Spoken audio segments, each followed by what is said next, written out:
এই করুণ গল্পটি মাত্র ১৬ মাস বয়সী জাইলিনের, যে তার মায়ের পৈশাচিকতার শিকার হয়ে অকালে দুনিয়া ছাড়তে বাধ্য হয়েছে। গত মার্চে আমেরিকার ক্লিভল্যান্ডের বাসিন্দা ক্রিশ্চাল ক্যান্ডেলারি তার দুধের শিশু জাইলিনকে একা ঘরবন্দি রেখে বয়ফ্রেন্ডের সঙ্গে শত কিলোমিটার দূরে সমুদ্র ভ্রমণে যান। কোলে শিশুর জন্য রেখে যান মাত্র কয়েকটি দুধের প্যাকেট, অথচ ছোট্ট জাইলিনের এখনও দুধের প্যাকেট খোলার সক্ষমতাই হয়নি। ঘরবন্দি জাইলিন মায়ের জন্য অনবরত কেঁদেছে, ক্ষুধা তৃষ্ণায় ছটফট করেছে। তার বাঁচার আর্তনাদ, চিৎকার, কান্না ক্লিভল্যান্ডের জনপদ প্রকম্পিত করেছে, কিন্তু কেউই বাঁচাতে আসেনি অসহায় জাইলিনকে।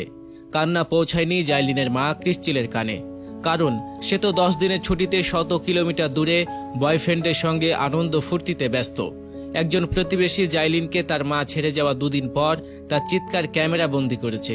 তাতে দেখা যায় বাঁচার জন্য কি অসহনীয় চিৎকার করছিল নিষ্পাপ শিশুটি।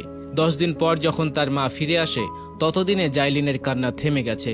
ক্ষুধা পিপাসায় কাতর জাইলিন দুনিয়া থেকে বিদায় নিয়েছে। যে দুঃখ যন্ত্রণা জাইলিন সহ্য করেছে তা কয়েক ঘন্টার নয়, 1 সপ্তাহের বেশি স্থায়ী হয়েছিল। দিনের পর দিন ক্ষুধা, অতিমাত্রায় তৃষ্ণায় জাইলিন ছটপট করেছে। খাবারের অভাবে তার ওজন ভয়াবহ মাত্রায় কমে গিয়েছিল, কিন্তু কেউ তার ডাক শোনেনি। নিষ্ঠুরভাবে সন্তান হত্যার দায়ে বর্তমানে ক্লিভল্যান্ডের আদালতে ক্রিশ্চাল ক্যান্ডেলারির বিচার চলছে।